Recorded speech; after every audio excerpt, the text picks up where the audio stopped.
Okay, so we had three conversation points on the table for your breakout rooms: the differences and similarities in the style of speech given by Malcolm X and Martin Luther King, the similarities and differences in the message of the speech given by Martin Luther King and Malcolm X, and the new understandings or revelations you gain through the engagement of the work of Martin Luther King. Who would like to start us off discussing what you talked about in your breakout rooms?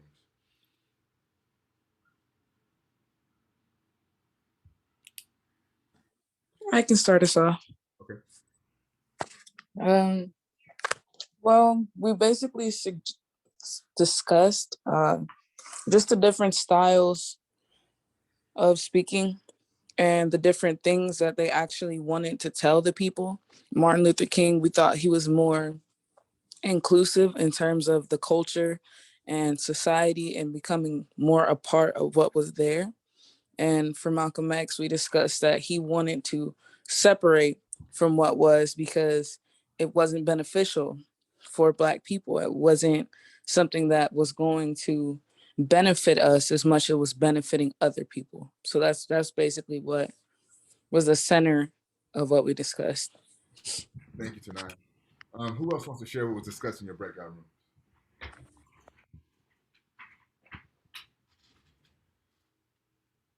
So we could talk about the message, what they were discussing in particular, or we could talk about new understandings of who Martin Luther King was and what he was up to.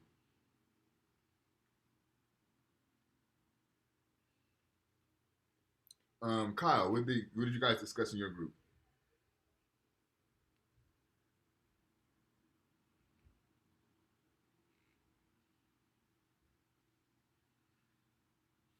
Kyle?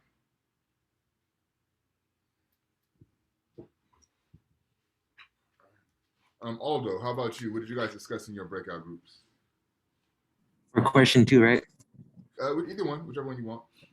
Okay, we just talked about how Martin Luther King and Macliffe, the similar that they had, the the messages that were the same for them two were that they were both trying to fight for like justice Okay. for the community, Okay. and that they were trying to have like more Black locals control to like any means that is like a possible threat. They're trying to have them like come out and like help the community and all that. Um, does anybody want to talk about excuse me? Does anybody want to talk about a new understanding that they gained of around Martin Luther King through the engagement of this particular speech? Or let me rephrase it this way: how does this speech differ from the "I Have a Dream" speech that we're more familiar with in regards to Martin Luther King?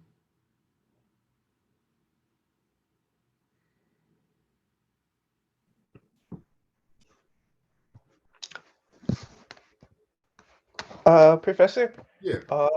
yeah, I wasn't here last week. I didn't see the reading or I guess a video. I didn't hear it, but in general, I guess Martin Luther King, a lot of the time, like in his like and what we know in our history, he kind of got shaped in a way that where we should aspire to be him, where it's nonviolent, not loud, you know? But Mm-hmm. even though that's kind of not how it was, but what was created purposefully is an image of someone who doesn't shake the boat. And he wasn't like Malcolm X either, but he wasn't, just passive. Yeah. I think that's a great way to articulate that, James. I think you're absolutely right. Martin Luther King has been shaped into a symbol of the ideal way to go about protesting and the ideal way of expressing your grievances with the American populace. Um, he fits very neatly into the respectability politics. In fact, he is the standard of respectability politics because anytime someone tries to protest and they don't do it the way that MLK did it, they're always compared to MLK, and they're always positioned as irresponsible or reckless as it pertains to the way that Martin Luther King did his protest. So I think that's a great understanding to not even have read or watched the speech in this case. But let me go through my notes, and then hopefully James will give you a little bit more insight into what Martin Luther King was up to on this particular speech, and kind of problematize for all of us, who this man Martin Luther King was. So I've been to the mountaintop. There's a speech given in Memphis, Tennessee on April 3rd, 1968. This would be the last speech that Martin Luther King gives before his assassination. I want to say a few days after he gives the speech. For me, what stands out the most just off top is the pace, right?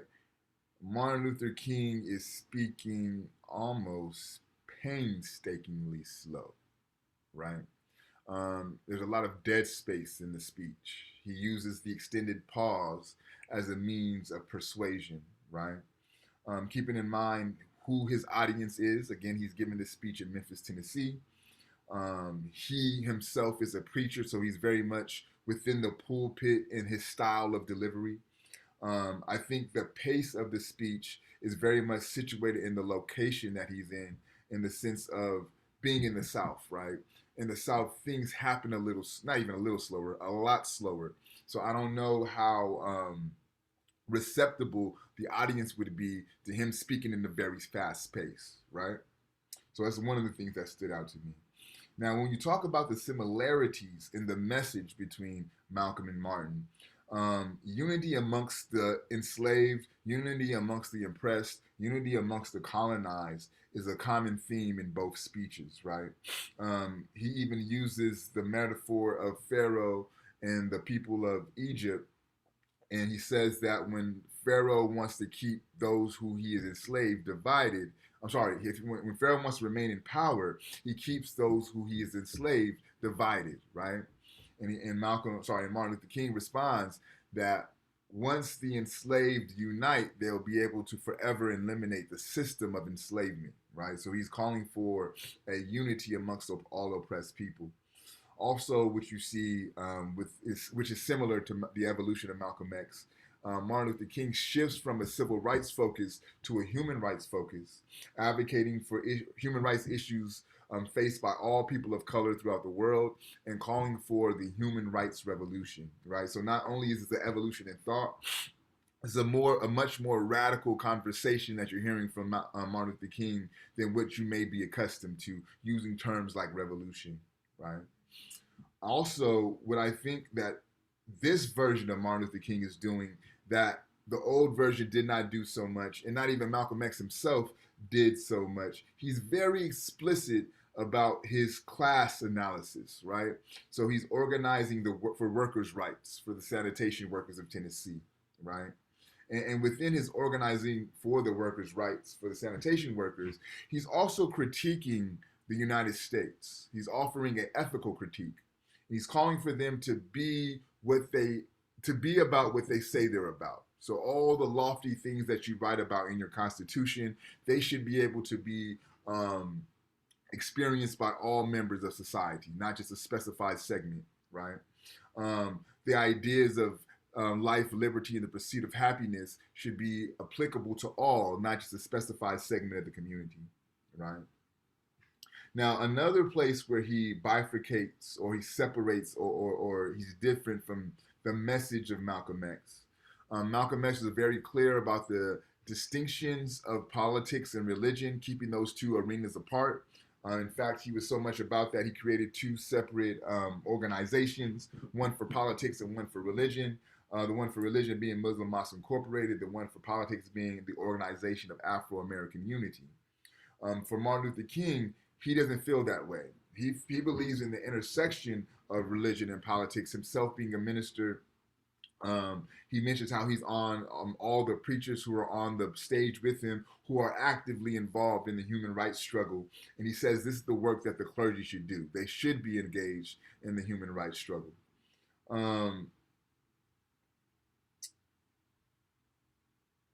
He also likens the work that they should be doing, these preachers, to the work that Jesus did, right? So if you are Christians following the work of Christ, Christ was someone who hung amongst the poor, who was concerned about the issues in the livelihood of the downtrodden and the oppressed.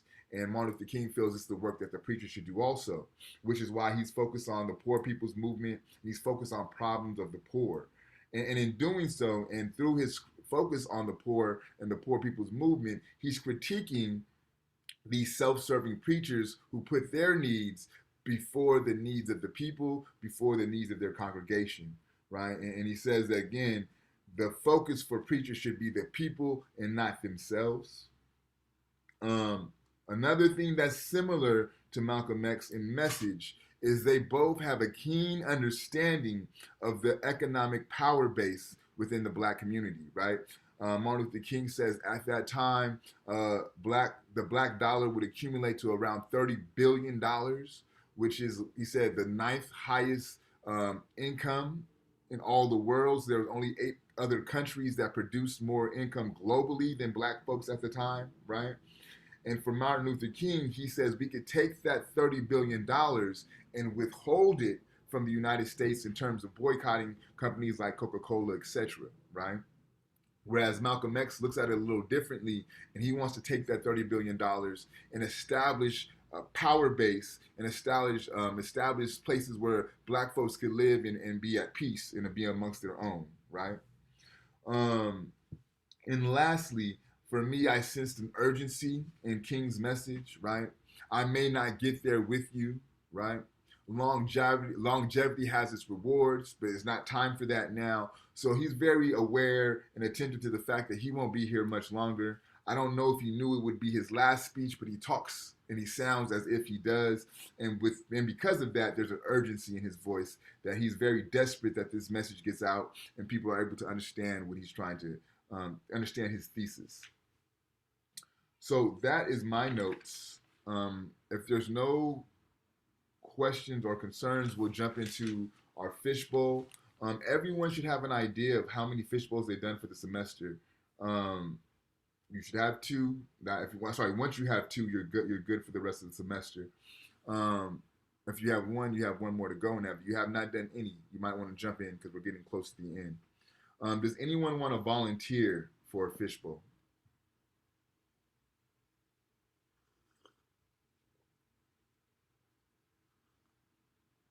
All right, I'll call that random. If you have 2, let me know. And if you want to use your pass, let me know. Kaylin, have you done 2 fish bowls already? Yeah, I have. Okay, thank you. Aldo, have you done 2 fish bowls already? Yes, I have. Thank you, man. Monica, have you done 2 fish bowls already? Yes. Thank you, Monica. James, I believe you've done 2 already. Correct me if I'm wrong, James. Yeah, I can do another one. Well, let's try to see if somebody hasn't done 2, and we'll let them get theirs in before we circle back. Sure. Eric, have you done 2 fish bowls already? I'm not sure. All right. So I would suggest, if you're not sure, to get one in so that way you would know. Are you prepared to fish bowl today? Yeah, I guess I can go. All right. Thank you, Eric. Maribel, have you done 2 fish bowls today already? I mean, have you done 2 fish bowls already? Yes, I have. Thank you, Maribel. Jaden, I believe you've done 2. Correct me if I'm wrong. Yeah, I got my 2 in. Okay, thank you, Jaden. Adam, have you done 2 fish bowls already?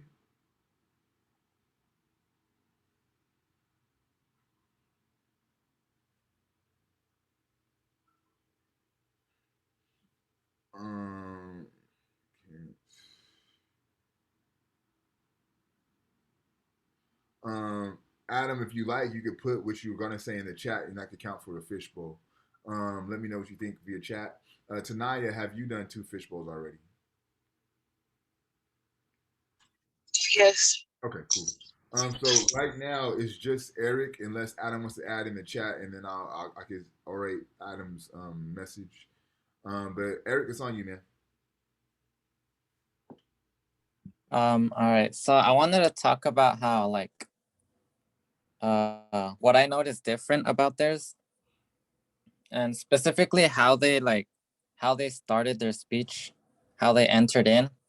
Because for Martin Luther King's speech, he started off mentioning different eras Like he started off from way back, like in Egypt, and like a similar scene, and then he would go to the Renaissance and into other, and then I think he said he would go also to the person he was named after, Mm-hmm. and that he would write and put things, I forgot where, I think it was on the church, or I don't remember. Mm-hmm. So that's how he started. And for Malcolm X, he kind of started in a similar way, but like instead of eras, he mentioned like specific people, and how like each person was like a Christian minister, and how like their way of fighting. Mm-hmm. And then using that, he would mention his own stance, how like instead of a Christian minister, he was a Muslim minister, and he didn't want to fight in like one specific front, like the previous ministers or like the other people he mentioned, but he wanted to fight in all fronts, and that kind of like stated his position of where he would speak from. Mm-hmm. I think as a whole, right, what Eric is doing is a good practice, and something for me when reading. I'm very attentive to how the author always starts their text, right, and it's very, whether it's the opening paragraph or the opening introduction chapter, always read that with great attentiveness, because that's going to give you vast insight to what the author will be up to going forward. Um, and I think what Eric is getting at, well, for me, what Eric kind of made me think about is in the sense of how Martin Luther King started his speech, is there's an optimism in Martin Luther King that Malcolm X for me doesn't have, right? Because what he says is, I could, God, if God gave me the choice to be in any era, which one would I pick? Is the question he's posing, right? And he says, I wouldn't do Egypt, I wouldn't do Greece, I wouldn't do Rome, I wouldn't do the Catholic Church where the man who I was named after, right?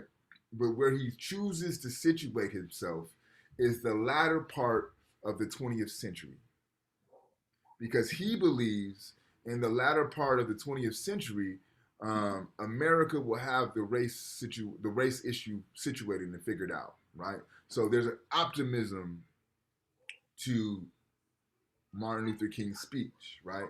Even the title, right? I I have been to the mountaintop. So I know what it's gonna be like once these things are settled, right?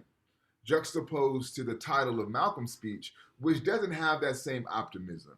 It's the ballot or the bullet, right?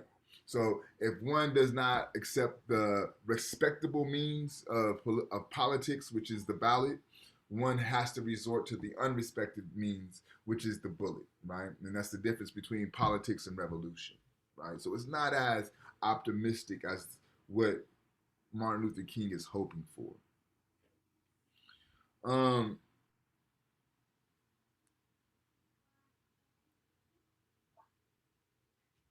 I'm trying to think, because oftentimes I'm thinking about what James is saying and about how he understands what Martin Luther King symbolizes, right? And I think a lot of what they've been able to do is utilize this "I have a dream" Martin Luther King and make that as who he was in his entirety, right? Keep in mind that this was his Martin Luther King's last speech. This "I have been to the mountaintop" is vastly different from the message he gives in "I Have a Dream," right? So, what is the thesis? What is the main point of this speech, "I have been to the mountaintop"?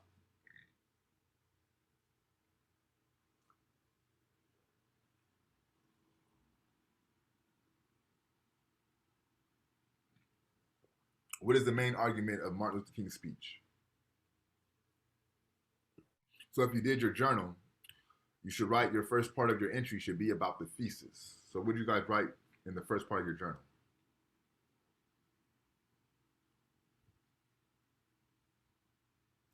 Um, okay, I won't lie to you. I read Huey Newton, so I did the wrong reading.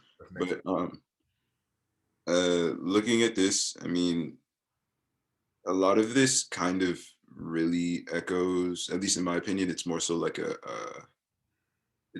call to action. I feel like this more so represents, like, in comparison to I Have a Dream, more so the sense of it's more than just a dream now. It's like like he's seen beyond that. He's been to like the peak.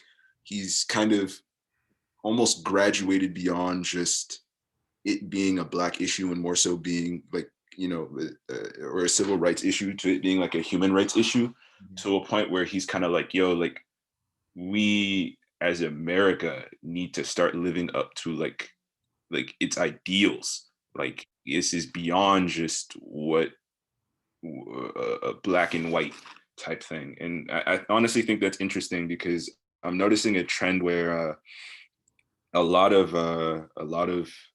African American leaders who almost tried to echo a bigger sentiment than just black and white ended up losing their lives around that same time.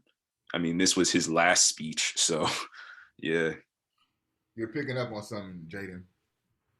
So Jaden says that thinkers who begin to move beyond the binary of black and white lost their life, right? I think there's also something that's going on within this particular speech that causes MLK to lose his life as well. And it's also moving beyond the binary of black and white. So let's look at some themes within this speech, right? We know we have, yeah, I'm sorry, go ahead. Oh, I'm sorry. Just to jump in really quick. And I also agree that I don't know if you're hinting at it, but I also agree that like once he moved on from the civil rights, even though he's still fighting for them, he moved on to economics, unions, and all that. Right? There's no coincidence. That's why he was killed. James, thank you, man. You hit the nail on the head. So Yeah. with the theme of this speech, economic equality, right? He's not talking about civil rights. He's not talking about integration. He's done with that. He's talking about workers' rights. He's organizing for the sanitation workers of Tennessee. That's an economic issue, right? The Poor People's Campaign. That's an economic issue, right? The focus and the attentiveness of the black dollar and boycotting and withdrawing from American institutions that don't support you. That's economics, right? Also, he's coming off of his anti-war actions before he gives this speech, right? So what does that say about the powers that be? What does that say about those who are running America at this time, right? They have. Well, go ahead. Yeah, well, it's the same people who run it now. Yeah. It's the Yep. it's the military-industrial complex. Yep. It's the corporation interest. Corporate interest. Yep. It's their people who run the government. Absolutely. And once you stop fighting over racial issues that could not be solved easily, but that could be solved a little more easily than having rich people give up their money, that's when there's a problem. And that's it, James. Bro, you should teach this lecture because that's the key, right? They're okay with integrating society. What, your daughter want to go to school with my daughter? That's fine, whatever, fuck it, go ahead. That's cool. That's what your dream is, holding hands with white girls? Go for it all day. You start talking about getting in my pockets, we're going to have to shut you up, right? Reallocating resources, reallocating wealth, that's a no-go. So what it says about this country is, yeah, we have a problem with race. Yeah, we like to keep the superiority of the white race in place. But what we really don't want to give up is that money, right? So when it comes to the age-old question within the discipline of Black studies, why is this institution of white inferiority in place? Is it because of racism or is it because of economics? It always comes down to economics, right? In fact, racism is just a justification of the economic exploitation of land and people. So it always boils down to the money. Yes, I'm looking at the chat what Jaden said. Yeah. Honestly, looking at it, it's kind of wild because, when you put it like that, it kind of puts a lot of things into perspective. I mean, like, we fought a whole war just to say, yo, like, we don't want to contribute to your pockets, essentially. Right. So it's it's kind of wild to think that for a long time and even now we're still pretty much fighting to be able to find our own financial destiny. May I respond? Yeah, please, please. Okay, so like it's been on just the tip of my mind, and I didn't want to intervene when someone else is speaking, but it just kind of, it's always a thought in my mind. Like it was never simply about race, and it's easy to talk about race because people will argue race more than they will argue money problems. But once we start talking about money, then it's always like a diversion. It's always something that's put in place to distract us from how powerful, how if people, minorities started thinking about how much money they really put into the country, it would be a lot more of a problem than saying you don't like me because I'm black. Yep. If we realize, because that 30 billion was then, so imagine how much that money has increased now. Yep. If black people realize, hey, we contribute 100 billion or 200 billion to the economy, if we start spending that money elsewhere, even if we started spending it in another country, it will make a difference. But that's not something that we talk about. It's more so, you don't treat me right. And that's bad. That's wrong too. But money is what runs the world. So you can be buddy with someone all day and still be struggling. Once you guys are on the same status economically, that's when you can start saying, okay, things are equal. But if I'm still struggling and you're doing well in life, but now you just treat me nice, I'm still struggling. And to me, well, two things. One, if you guys want to kind of pick up this conversation further around the difference between economics and race, this is a great book to go to. It's called Capitalism and Slavery. The author is Eric Williams. And he really breaks down how this institution of enslavement is really, one, the birth of capitalism, and two, is really an economic enterprise more than anything else. So that's just a resource um, that you could use if you want to do more research on this conversation. Two, let me retrace. Yes. Okay. So two, the focus on these minimal racial disparities to me is also the work of neoliberals, right? Because they will keep the focus on low-hanging fruit, right? And if you think back to last week's lecture and Malcolm X's speech, he has a very scathing critique of neoliberals. And to me, this is one of the things that neoliberals do that a lot of people don't pay attention to. They'll keep the focus on racial issues, but they won't allow the movement to evolve into a critique of class, right? Because, like Tanaya said, once you start talking, and like James said, once you start talking about impacting these pockets, it's a whole different conversation at that point, right? So I believe that the neoliberals serve as a great buffer to keep the masses focusing on issues of race opposed to issues of class. Because think about it. How many poor people, are there more poor people in the world or are there more black people in the world? Poor people. By far, right? Because there's poor white folks, there's poor indigenous folks, there's poor black folks, there's poor Asian folks, right? So if there was a movement centered around economic disparities, that is a global mass movement, right? That cuts across cultures. If there's a movement strictly for black folks, right, that is a global mass movement, but it does not cut across culture, right?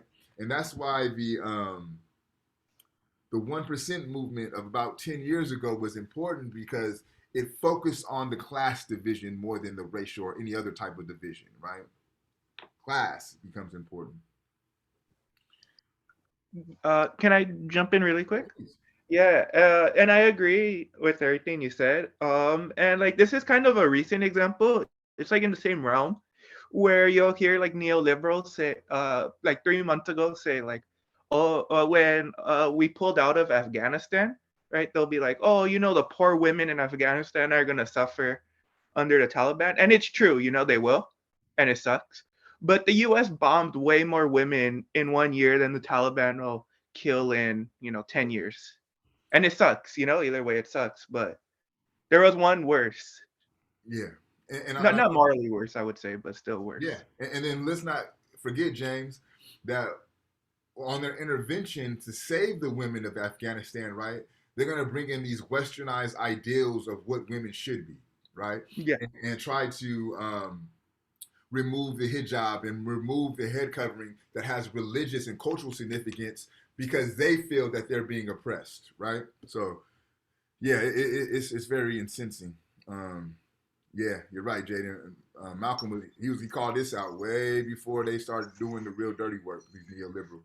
Can I respond to that? Yeah, please. Okay, so that's also another thing that always crosses my mind. It's kind of like, and my sister was talking about this earlier as well. She's older than me, so we've had she giving me further insight on conversations like this that she's had in school, where it's kind of like American teachers will try and have you write essays and read books and make you feel bad for things that in home countries they don't feel bad for.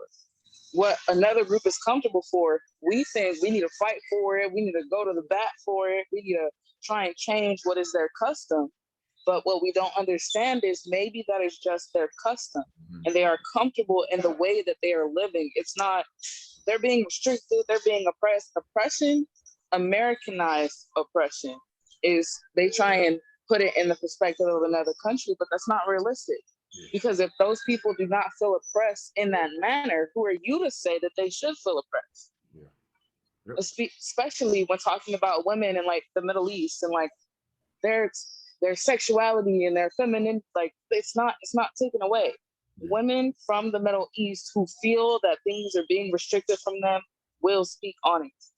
I have seen in the news women from the Middle East protesting for rights that they feel that they should have, referring to driving and schooling. But as far as clothing, it's not, they don't view their religion as oppressive.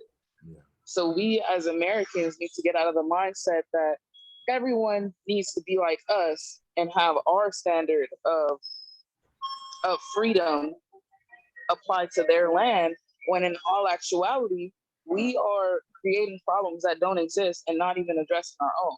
Right. And I think that latter part tonight is dead on, and it's also aligned with what Martin Luther King is saying. How can you go abroad and spread democracy when you don't even have democracy within all of your citizens within the country that you run, right? So I think you're spot on.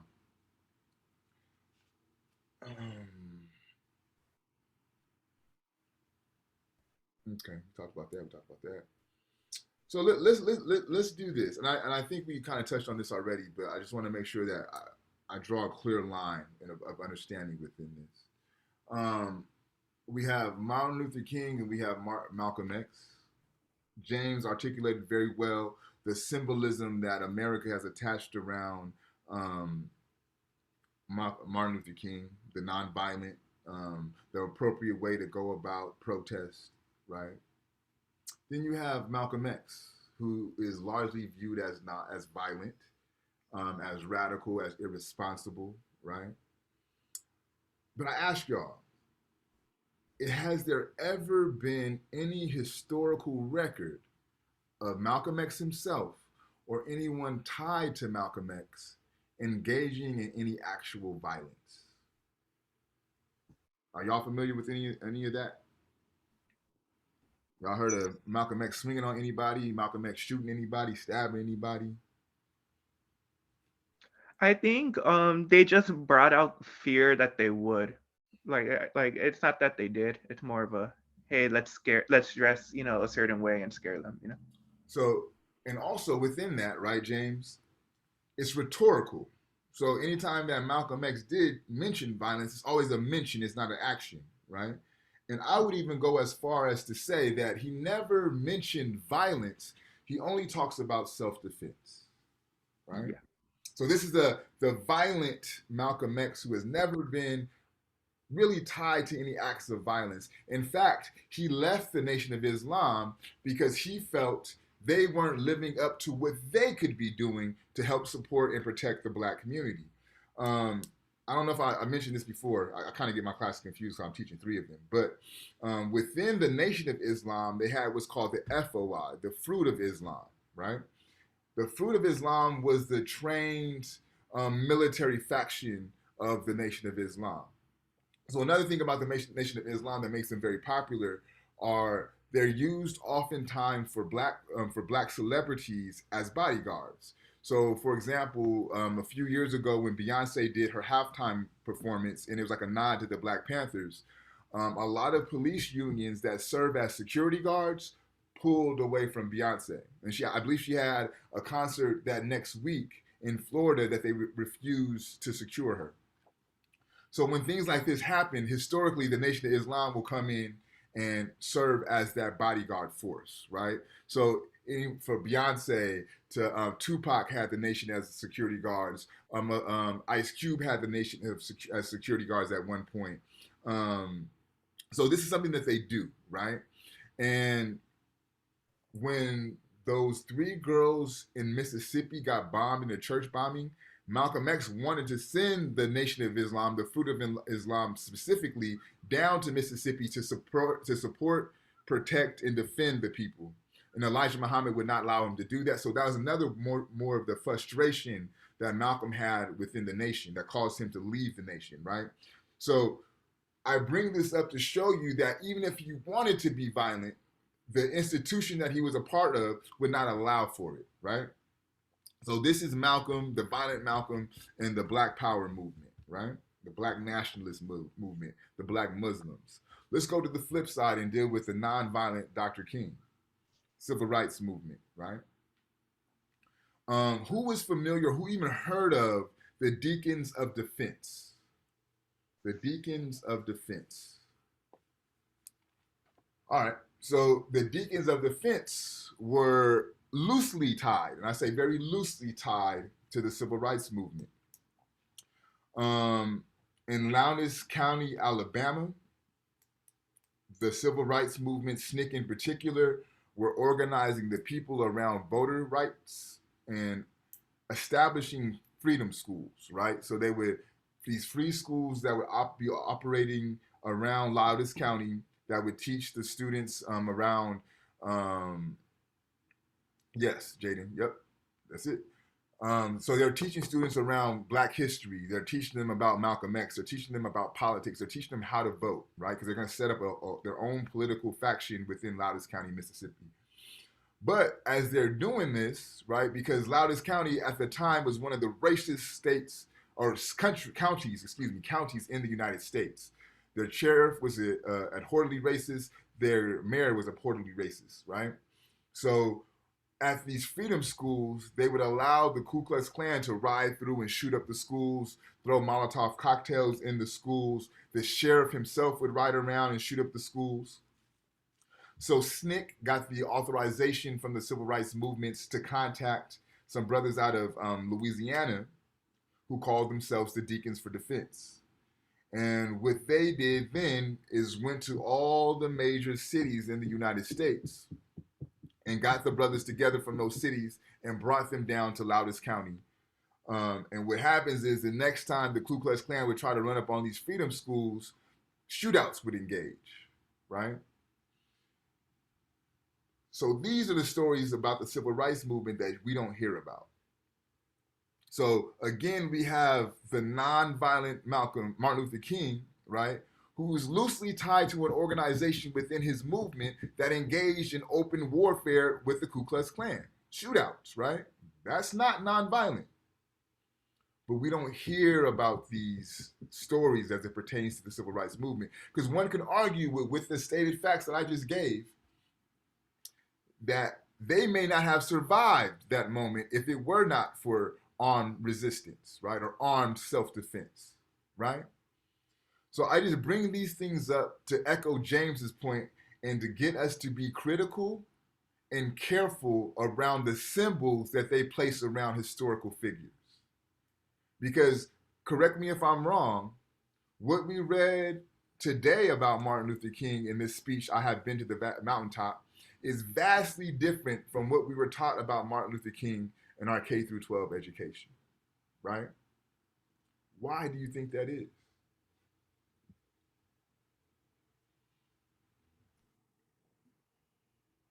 To be honest, I think it's more so. I think it's more so a cleansing.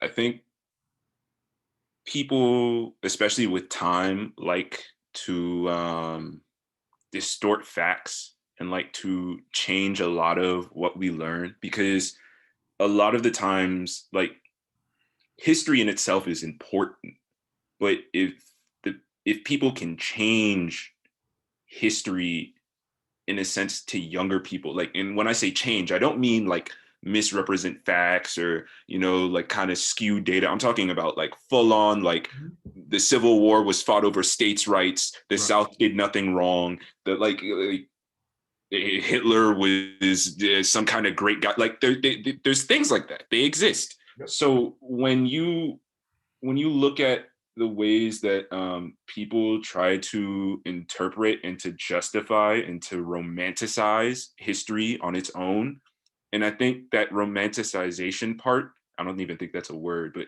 I got you. but when it comes to romanticizing history, I feel like that speaks a lot towards the legacy that Martin Luther King left behind. Because a lot of the times people like to look at him almost like a saving grace. And even for white people, like was previously mentioned, it's almost as if he's like kind of the blueprint. It's like, if you want to be able to protest whatever you're protesting, you should do it like this, because this guy is like respectable. Like, and it's kind of weird because it kind of made him kind of seem like an Uncle Tom type. Like, yeah, he was like, so it's just, I think that people like to associate a lot of non-violent and a lot of peaceful protests with him, only because I feel like even though like he was like a reverend and it kind of speaks to his legacy, it wasn't the full entirety of his legacy. And because of that, it's like, because they feel like they can cherry pick parts Yes. of history and kind of teach that, I feel like they feel, or when I say they, I like the establishment, like feels like it can kind of skew and change the way future generations, protest and like argue for rights. But to be honest, like, it doesn't really work, because let's be real here, like every major change within history was some kind of riot, like someone had to die. Like, let's be real, even like for the liberation of this country in general, like Crispus Attucks had to die before people were like, yo, like, we need to leave, like, now. Yep. So Yeah, you're absolutely right, Jaden. And what I really want to focus on in what you said is this changing or this rewriting of history, right? America is phenomenal at changing and rewriting history. And it doesn't necessarily take generations to change history. They could do it in a matter of a year. Um, Here's the example I would like to give. Anybody know who Kyle Rittenhouse is? Yeah. That's a changing of history. James, for people who don't know, can you kind of give us a brief synopsis of Kyle Rittenhouse? Yeah. So during the height of like BLM, there was a protest over, I think it was James Blake who got shot. And Kyle Rittenhouse drove from another state to the protest with an AR-15. Um, I in the hopes of helping injured protesters. He carried a medical kit with him, but he walked around with the right wing militia, and they were patrolling, and they got split up. Specifically, him on his own, and people saw him with the gun. Everyone's freaking out. They're like, "Oh, someone's gonna shoot it up." Things got a little hectic. He right away shot one protester, killed that person. And then everyone thought, hey, he's shooting up the protest. We hear bullets. I believe the second person had a skateboard. Yeah. I'm not sure if it was the first or second. Yeah, and the second person with the skateboard tried fighting him off. And basically, he shot and killed that person. And I know he injured one more Yes. person. I'm not sure if it was before or after. And he walked up to the police, who were, for whatever reason, on a different side of the protest. He walked over to them and said, "Hey, I killed two people." And they calmly, "Okay, you could go home. Thank you Not for before giving him some cooperating. water though. Before giving him some water on his Oh, birthday. they gave him some water.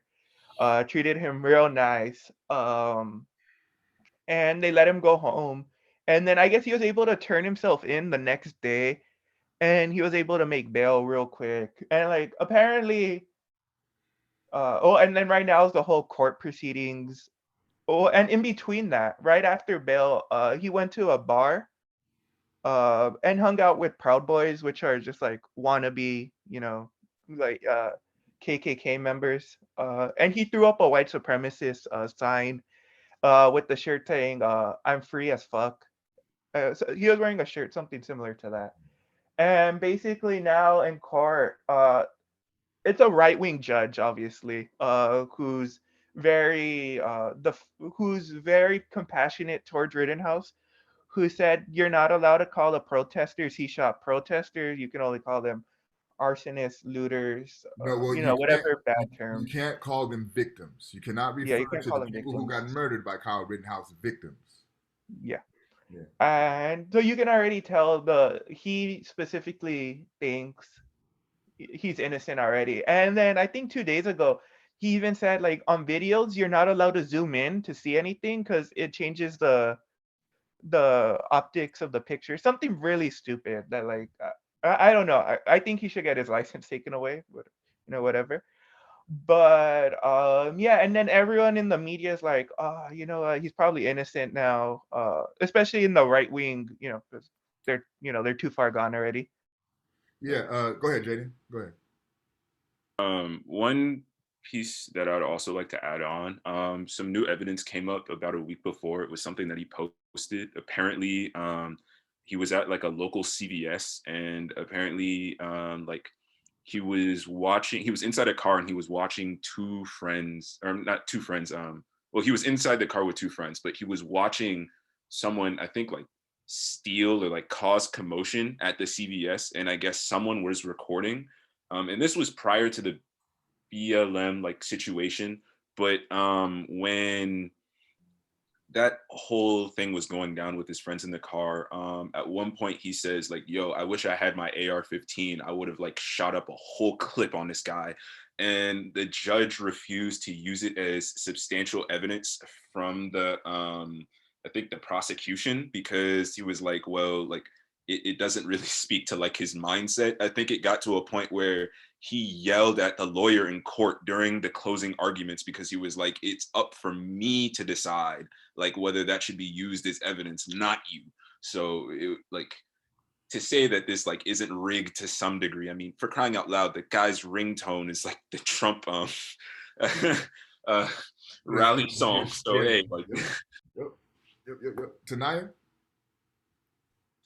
Just to add on to like this conversation, when it comes, I think it's the Kenosha shooting. I think that's where it was. Yes. It's kind of like when the shooting first happened. I specifically remember them trying to get him a license to say he was a part of the state militia because he wasn't. Right. They were literally trying to say, oh, he attended the meetings. They were like falsifying records of him being a part of the militia, being like in every aspect of his wrongdoings. They're trying to either cover it up or say, well, technically, like there are no technicalities, because if he was any other race, he would be in jail, and that would just be it. Case would be closed within a month. It wouldn't be broadcasted because the judge would be like, yeah, 30 years off the bat. Yep. And every charge. It's kind of like, and I speak passionately about this because it's frustrating when you watch someone do something completely out of malice and they get to sit and say, I was scared for my life. What do you think those people without guns felt? You're combating a skateboard with a gun. Not to mention, you put yourself in that situation. They did not approach you. You approached a crowd with a weapon, and you expect people to just be like, oh, he's got a big gun. It's all fine and dandy. It's not, because clearly they saw like, you're here to harm us. You're not here protesting with us. You're not here fighting for what we're fighting for. You're here to attack us. And then you get to shoot us and say that you were scared for your life. But it's too often that happens, and that's why it's frustrating. And that's why even as we're watching the court proceedings go by, we're not surprised. I'm not surprised that the judge is throwing out evidence. It would be too cut and clean of a case for him to include all the evidence, because if you include all of it, you know he would be guilty. Yeah. And if it was anyone else, he would be in jail. Yeah. And to me, it's a primary example of Baldwin's pillars of white inferiority, right? They're maintaining his innocence, and they're using the white imagination to do so. And mind you, all of this at the time where he's not even legally able to hold a gun. Because when he did it, he was 17. So you're not even on paper able to have a gun, right? But they're able to rewrite history within a year to make all that invalid. All right, so let's just point out what's